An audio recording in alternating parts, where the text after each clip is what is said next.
Saludamos al doctor Andrés Martínez, docente universitario, experto en Derecho Internacional. Doctor Martínez, quisiéramos conocer desde su punto de vista la importancia que trae, lo que significa este encuentro en Perú del mandatario ecuatoriano Guillermo Lasso con sus pares, varios de ellos de países vecinos y de Latinoamérica. Muy buenos días, estimado Gustavo, Roxana, y por supuesto un saludo a la audiencia. Creo que sin duda es un tema fundamental y que demuestra al final del día el manejo que el nuevo gobierno del señor Lasso intenta hacer a nivel internacional, cómo se van a manejar las relaciones internacionales. Y por lógica, lo que se ve es que se intentará, entre comillas, mantener una buena vecindad.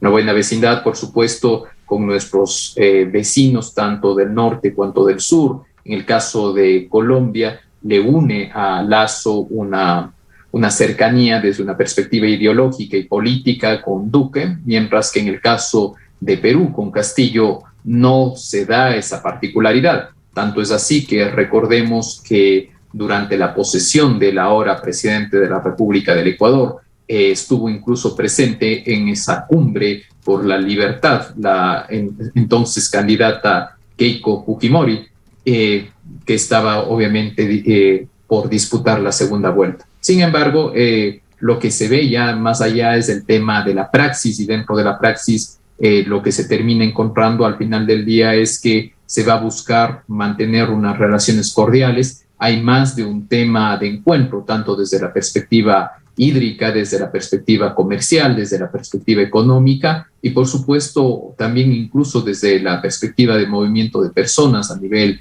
migratorio. Eso de manera particular con el Perú, más allá de las diferencias políticas y obviamente ideológicas que son lógicas entre los dos mandatarios. Ya el tiempo nos dirá y en los siguientes meses, años, cuál fue la mejor receta, si la receta que se aplicó al final del día en el Ecuador o en su defecto en el Perú. Por su parte, en el caso de la Alianza del Pacífico, creo que es muy importante seguir manteniendo las relaciones con México, más allá de que si pudiesen existir pequeñas diferencias desde una perspectiva ideológica con el gobierno actual de México, yo creo que lo que se busca es más una alianza a nivel regional potente, donde el Ecuador podría encontrar más de un beneficio. Veíamos en la cuenta de Twitter de algún conocido periodista ecuatoriano que calificaba como inteligente la decisión de Lasso de visitar Perú. Nosotros diríamos que más que inteligente, indispensable. Las relaciones bilaterales con Perú son indispensables al margen de la línea de gobierno que se imponga en ese país. Yo creo que es tiempo de pasar la página de lo que sucedió aproximadamente hace una década, donde todos los países con sus mandatarios respectivamente jugaban, abro comillas y perdón la comparación burda, al capitán manda, donde había un gran líder de una ideología, sea de izquierda o de derecha, y todos los seguían. Yo creo que estamos hablando con gobernantes y con mandatarios que representan obviamente los intereses y la posición de un país.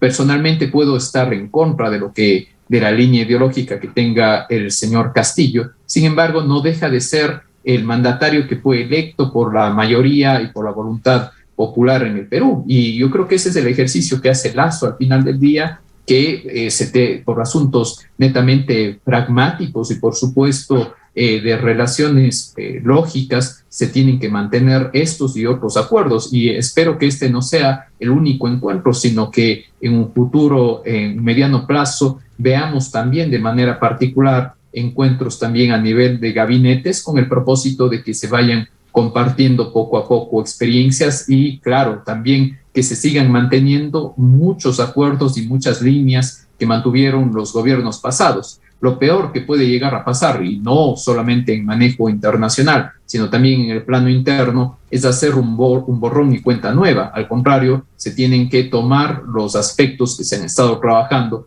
en gobiernos anteriores en materia de cooperación y obviamente impulsarlos, mejorarlos por el bien de los habitantes. Andrés, muy buenos días. Si bien usted comentó hace un momento que ya en un futuro a mediano y largo plazo podremos observar qué política funcionó y qué política no, ¿cuáles considera usted que son las implicaciones de este triunfo de Castillo en el Perú, tanto para ese país como para la región, especialmente para los vecinos cercanos?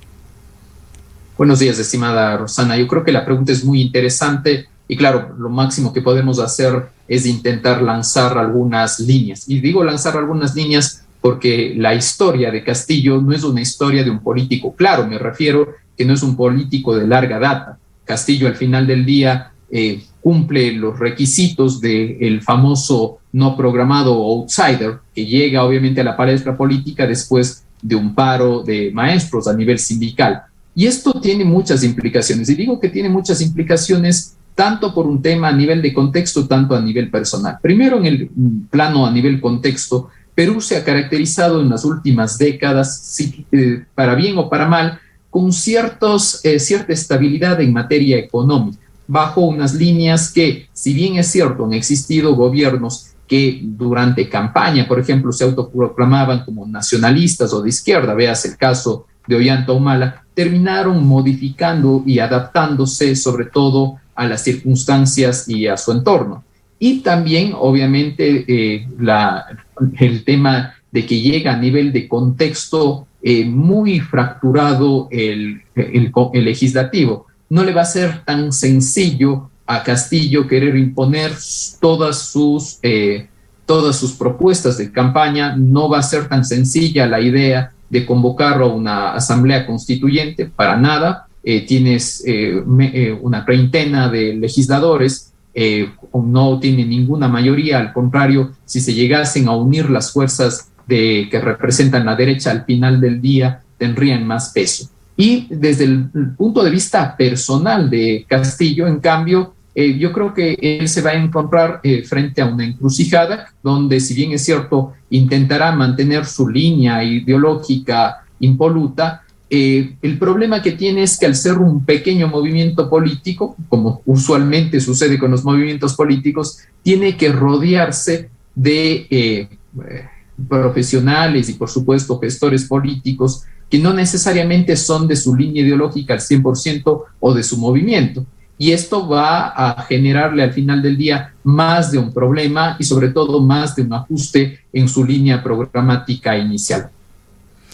En términos de macroeconomía, Perú es mucho más fuerte que Ecuador. En términos de PIB, por ejemplo, Perú más que duplica el PIB ecuatoriano, pero es un país que tiene también aparentemente diferencias mucho más grandes, diferencias de tipo social y económico en los diferentes estamentos de Perú.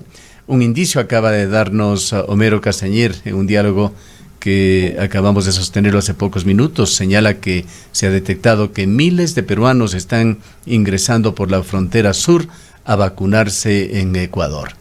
¿Cómo mira usted este escenario peruano? ¿Qué riesgos representa el ascenso de Castillo para el pueblo peruano y de rebote para Ecuador?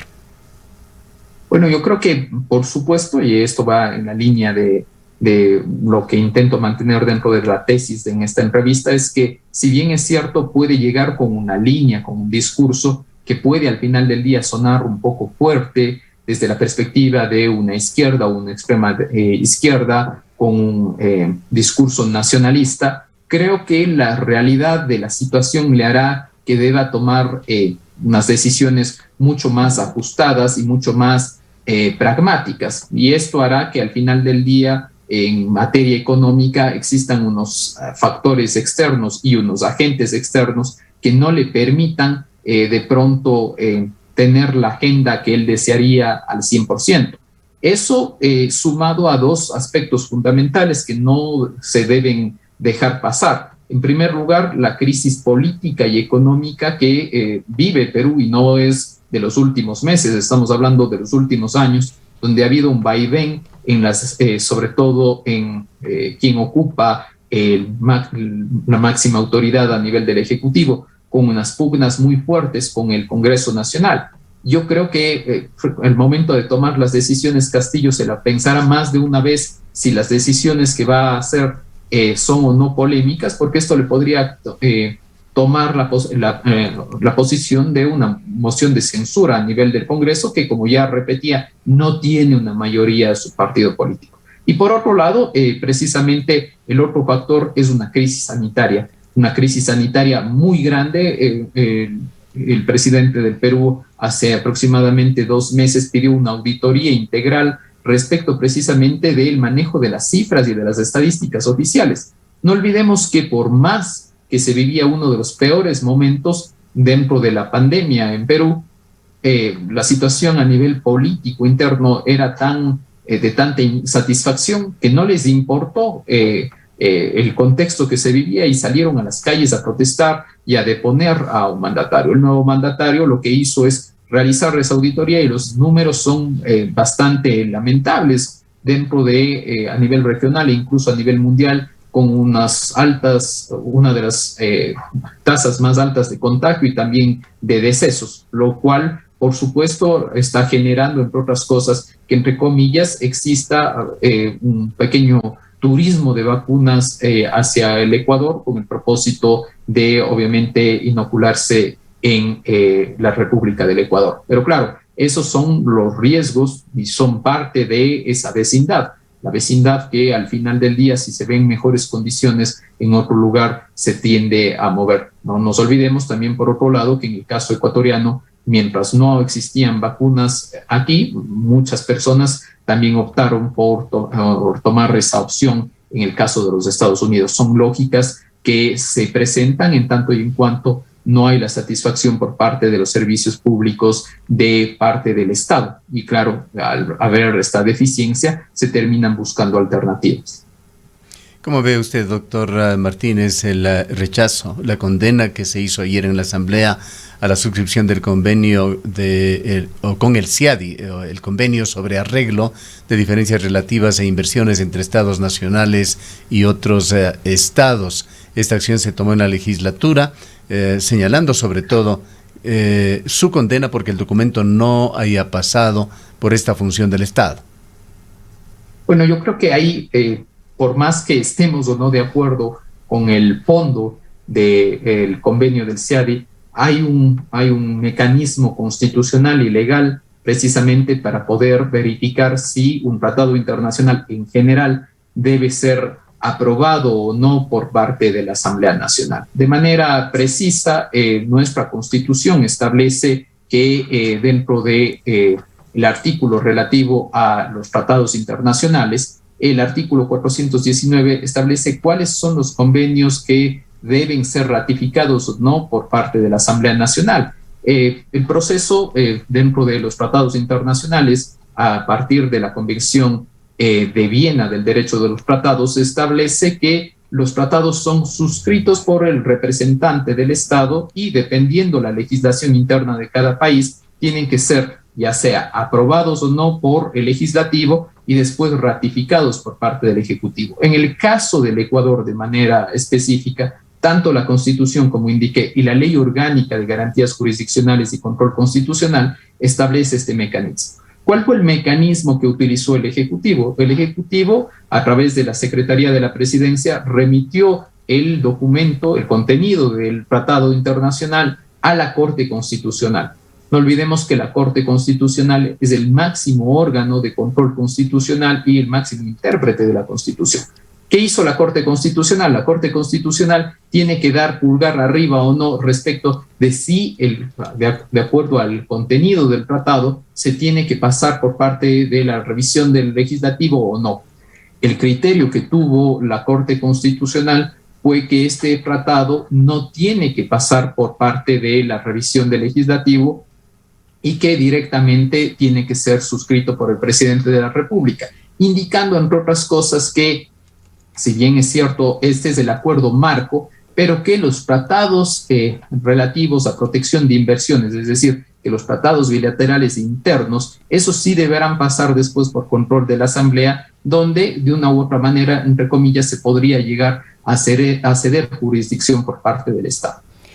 Personalmente no deja de ser un tema polémico, les digo honestamente, sin embargo es el criterio que ha tenido la Corte Constitucional. Creo que en un Estado constitucional de derechos y justicia, al final del día lo que debemos buscar es mantener cierta coherencia respecto por parte de las instituciones y al contrario, si bien es cierto, puede ser una acción política de rechazo en el caso de la Asamblea, no pasa por más, simplemente el hecho de oponerse y nada más porque no tiene un tema de carácter coercitivo o en su defecto que tenga una implicación adicional. Yo creo que al final del día lo que intentaron hacer los asambleístas fue mantener una posición de rechazo únicamente. Andrés, si bien el tema del CIADI en este momento es un caso puntual, esto podría mostrarnos o exponernos a los ecuatorianos la posición que probablemente tendrá la Asamblea Nacional respecto de la política internacional del gobierno en cuanto a este tipo de acuerdos o tratados de libre comercio que también se han venido advirtiendo. Bueno, yo creo que es lógico que tenemos una Asamblea fragmentada, altamente fragmentada, pero por más que sea fragmentada, no deja de entre el 60 y el 70% tener una línea ideológica más cercana a la centroizquierda y a la izquierda. En consecuencia, dentro de sus preceptos ideológicos se encuentra precisamente el rechazo a los tratados internacionales que busquen, por ejemplo, el libre comercio internacional. En consecuencia, lo que intentará hacer el gobierno nacional será la suscripción de cartas de intención u otro tipo de instrumentos que no necesariamente impliquen la realización de un tratado internacional, porque personalmente creería que van a tener más de un revés dentro de la Asamblea, porque precisamente hay una posición radical en contra de la suscripción de estos tratados. No obstante, no nos olvidemos que se encuentran bastante avanzadas las negociaciones en materia comercial con los Estados Unidos, tanto es así que una de las decisiones que tomó el gobierno del presidente Lasso fue mantener a la embajadora del Ecuador en Estados Unidos, a la señora Baki, bajo el argumento de que ella estaba a cargo de las negociaciones del tratado comercial con dicho país y en consecuencia lo más lógico era mantenerlo hasta que este tratado salga adelante. Yo creo que ese será, si bien es cierto, a criterio del gobierno nacional, uno de los puntales que podría mantener con uno de los socios comerciales más importantes del país. Sin embargo, desde la perspectiva del manejo político al interior de la Asamblea será, creo, un dolor de cabeza que les pondrá a trabajar a la ministra de Gobierno y, por supuesto, a todos sus asesores. Para finalizar, doctor Martínez, ¿cuál es su punto de vista? ¿Cómo ve esa revocatoria solicitada por el Ministerio de Relaciones Exteriores y por la Procuraduría del Estado ecuatoriano para que se le quite la nacionalidad ecuatoriana a Julian Assange? Assange, dicho sea de paso, tiene una doble visión. Para unos es un villano que ha atentado contra la seguridad nacional de países que se han visto afectados por las publicaciones de Wikileaks. Desde el punto de vista del periodismo, muchos piensan más bien que es una especie de héroe por la libertad de expresión que ha sacado a flote muchos secretos de Estado, temas, por ejemplo, como la guerra en Irak. En todo caso, Julian Assange se ha señalado, nunca estuvo en Ecuador, menos me parece que es la parroquia de Chapicruz, en donde se señalaba que él había residido. Su nacionalidad fue parte más bien de una intromisión de Ecuador en temas de geopolítica, una especie de viveza en el año 2017 que no tuvo éxito y que fue promovida por la ex canciller María Fernanda Espinosa en el marco del gobierno de Lenín Moreno. Bueno, estimado Gustavo, creo que el contexto que usted brinda es el necesario para poder entender que no es una simple acción que intenta el gobierno nacional con el propósito de retirar simplemente la nacionalidad.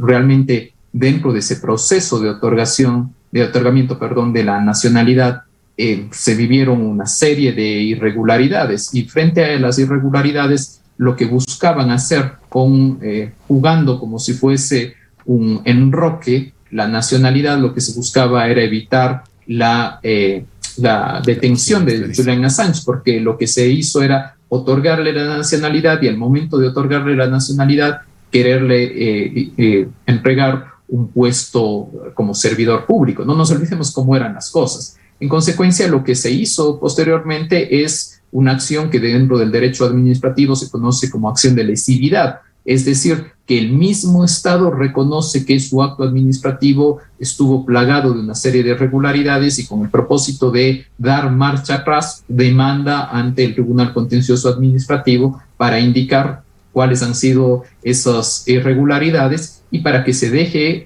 obviamente, sin efecto dicho acto administrativo.